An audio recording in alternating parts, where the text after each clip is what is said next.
ഒരു ഗ്രാമത്തിലെ എല്ലാ ആൾക്കാരും ഒരു സ്ത്രീയെ കളിയാക്കുന്നുണ്ട്. കാരണം എന്തെന്നാൽ അവര് സഞ്ചരിക്കുമ്പോൾ അവർക്ക് പിന്നാലെ ഒട്ടങ്കപ്പഴവും സഞ്ചരിക്കും. സംഭവം ഇവർ ജന്മം കൊടുത്തത് ഒരു കുഞ്ഞിന് പകരം ഈ ഒട്ടങ്കപ്പഴത്തിനാണ്. അങ്ങനെ ഇവരുടെ നാട്ടിലെ വ്യാപാരത്തിനായിട്ട് വന്ന ഒരാള് ഈ സംഭവമൊക്കെ കൗതുകമായിട്ട് ശ്രദ്ധിക്കാൻ തുടങ്ങും. അങ്ങനെ ഒരു ദിവസം ഇയാളെ സ്ത്രീയോട് പറയും, നിങ്ങളുടെ കഥ ഞാൻ കേട്ടു, അത് കേട്ടിട്ട് എനിക്ക് വലിയ അത്ഭുതമായിട്ടൊന്നും തോന്നുന്നില്ല. കാര്യം ഞാൻ വ്യാപാരത്തിനായിട്ട് പല സ്ഥലങ്ങളിലും സഞ്ചരിക്കുന്നവനാണ്. ചിലയിടങ്ങളിലെ സ്ത്രീകള് പൂച്ചകൾക്കും പക്ഷികൾക്കും വരെ ജന്മം കൊടുത്തതായിട്ട് ഞാൻ കേട്ടിട്ടുണ്ട്. അതേപോലെ ഒന്നായിരിക്കും ഇതും. നമുക്കിത് പരിഹരിക്കാൻ കഴിയും. നിങ്ങൾ എന്താണ് സംഭവിച്ചതെന്ന് എന്നോട് പറഞ്ഞാൽ നമുക്കിത് പരിഹരിക്കാം. അങ്ങനെ ഈ സ്ത്രീ സംഭവിച്ച കഥ പറയും.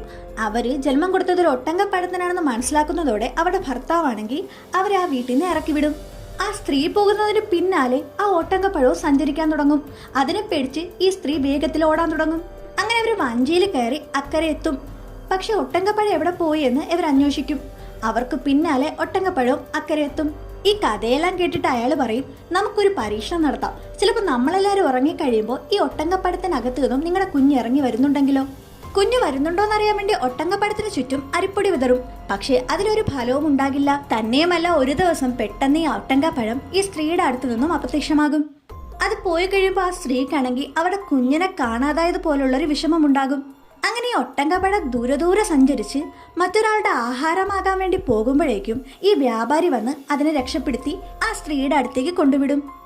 എന്നാൽ അന്ന് രാത്രി എല്ലാരും ഉറങ്ങിയെന്ന് കരുതി ആ ഒട്ടങ്കപ്പഴത്തിനകത്ത് നിന്നും ഒരു കുഞ്ഞ് എണീറ്റ് വരും. ആ സ്ത്രീയോട് ഉറങ്ങിയെന്ന് നടിച്ച് കിടക്കാൻ വ്യാപാരി പറയും. ആ വ്യാപാരി ഉടനെ തന്നെ ആ കുഞ്ഞ് വസിച്ചിരുന്ന ഒട്ടങ്കപ്പഴം കത്തിച്ചു കളയും. ഒട്ടങ്കപ്പഴത്തിനുള്ളിലേക്ക് തിരിച്ചു കയറാൻ കഴിയാതെ കുഞ്ഞ് അലറി വിളിക്കും. അങ്ങനെ അവർ ആ കുഞ്ഞിനെ രക്ഷപ്പെടുത്തും.